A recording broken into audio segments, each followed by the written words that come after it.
Assalamualaikum warahmatullahi wabarakatuh. Salam sejahtera bagi kita semua. Shalom, Om Swastiastu, Nama Budaya, salam kebaikan.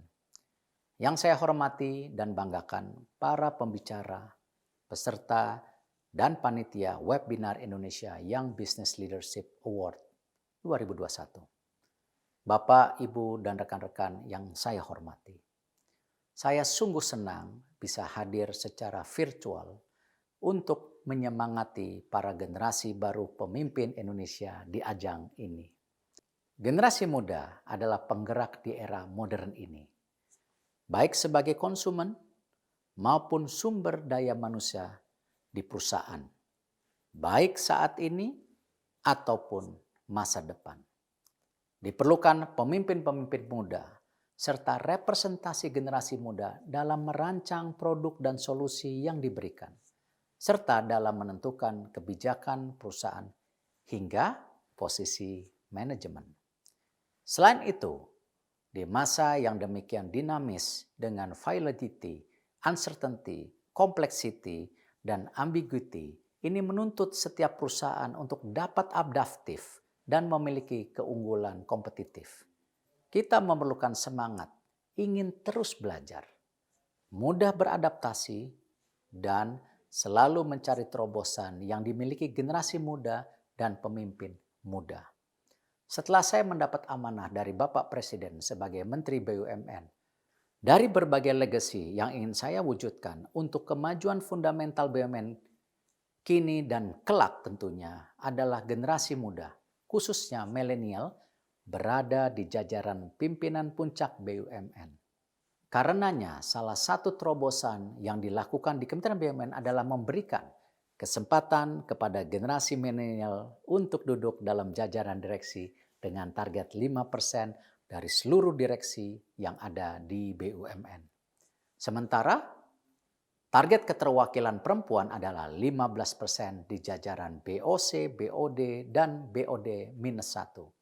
Ini bukan sekedar mendorong, bahkan saya menjadikan persentase keterwakilan generasi muda dan perempuan sebagai KPI bagi para direksi BUMN dalam menjalankan target ini. Tentu ini memerlukan proses. Langkah ini kemudian ditindaklanjuti dengan menata agar lingkungan kerja BUMN dapat menunjang karir pada generasi muda dan juga perempuan untuk berkembang, menjadi pemimpin berkualitas tinggi dan mencapai jabatan puncak pada C-level. Banyak yang bertanya, sosok pemimpin seperti apa yang dicari oleh saya sebagai pribadi maupun di lingkungan BUMN. Tentunya kami tidak sekedar mencari pemimpin atau mencari pemimpin dari generasi muda.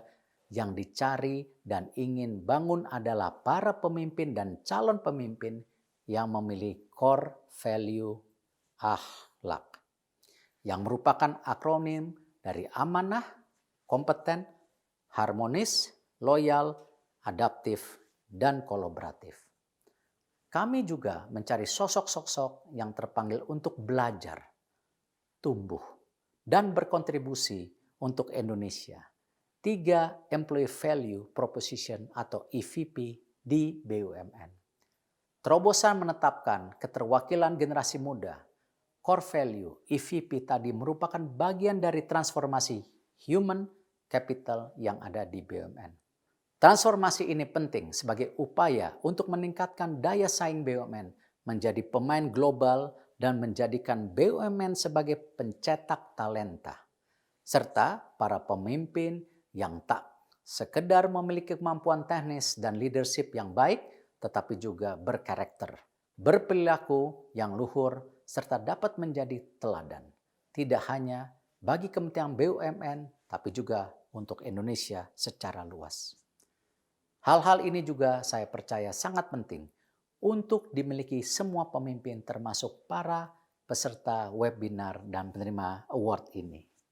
Generasi baru pemimpin Indonesia haruslah memiliki karakter dan nilai luhur yang kuat, yang memimpin dan mampu menggerakkan perubahan untuk kemajuan. Tidak hanya bagi diri sendiri dan usahanya, namun juga bagi Indonesia. Apresiasi saya sampaikan kepada Panitia Webinar Indonesia Young Business Leader Award 2021 yang telah menyelenggarakan acara ini. Semoga akan banyak inspirasi positif yang didapatkan dan tentunya bisa menjadi pemicu untuk berkarya lebih baik lagi. Demikian, terima kasih. Wassalamualaikum warahmatullahi wabarakatuh.